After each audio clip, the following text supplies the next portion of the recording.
Pulau Buru adalah pulau yang dipilih rezim Orde Baru untuk membuang para tahanan politik yang terkait dengan G30 SPKI. Para tapol itu diasingkan ke sebuah pulau di Kepulauan Maluku.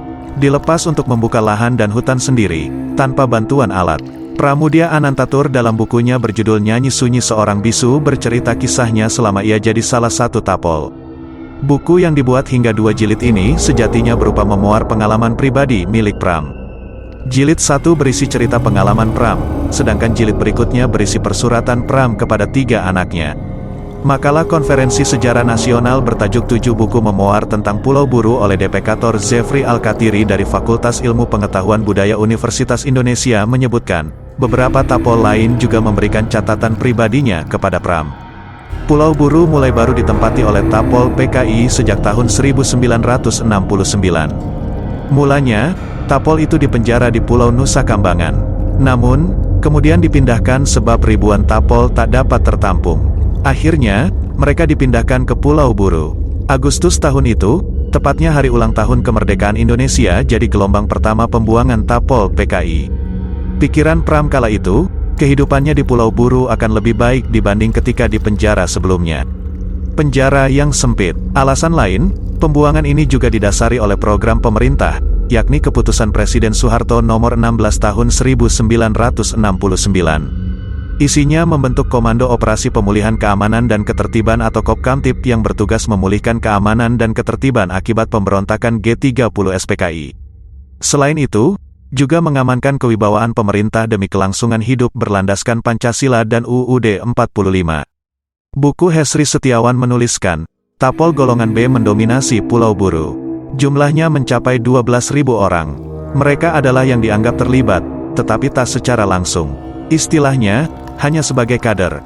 Para tapol yang dimasukkan ke dalam golongan B merupakan hasil seleksi dari golongan A atau mereka yang terlibat langsung dan dihukum mati. Sementara itu, tapol golongan C berisi orang-orang yang dianggap sebagai kader PKI yang ikut-ikutan. Selama rentang 1968 hingga 1976, para tapol diseleksi lagi hingga banyak yang naik ke jenjang golongan B, namun tak sedikit pula yang turun menjadi tapol golongan C. Pulau Buru dipilih karena beberapa sebab. Pertama, menimbang letaknya yang jauh dari suhu politik ibu kota. Kedua, agar meringankan beban keuangan pemerintah demi menyukseskan program Pelita. Selama ditahan, tapol diharapkan bisa mencukupi kebutuhan hidup mereka sendiri, tanpa mengganggu anggaran keuangan negara dengan bertitik tolak pada gagasan transmigrasi. Ketiga, meneruskan pembangunan pemerintah sejak tahun 1954 yang memfokuskan kepada bendungan irigasi pertanian. Selang 6 hari kedatangannya, Pram bercerita bahwa ia dan tapol lain bekerja membersihkan lahan rumput. Mereka bekerja hanya dengan tangan, tanpa alat bantu. Nantinya, lahan itu diolah menjadi areal persawahan dan perladangan.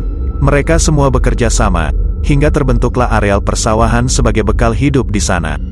Para tapol tak hanya bekerja membuka lahan untuk persawahan belaka. Mereka juga bekerja membuka hutan dan membuka jalan. Dahulu terdapat 22 unit barak untuk dihuni para tapol di instalasi rehabilitasi atau Inrehab, nama resmi Kamp Penahanan Pulau Buru, yakni unit 1 hingga 18, lalu ada unit R, S dan T dengan lokasi yang tersebar.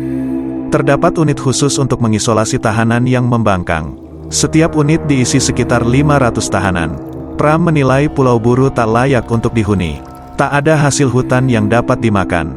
Gunung di sana pun gersang. Sekalipun lari ke hutan, sama juga dengan bunuh diri.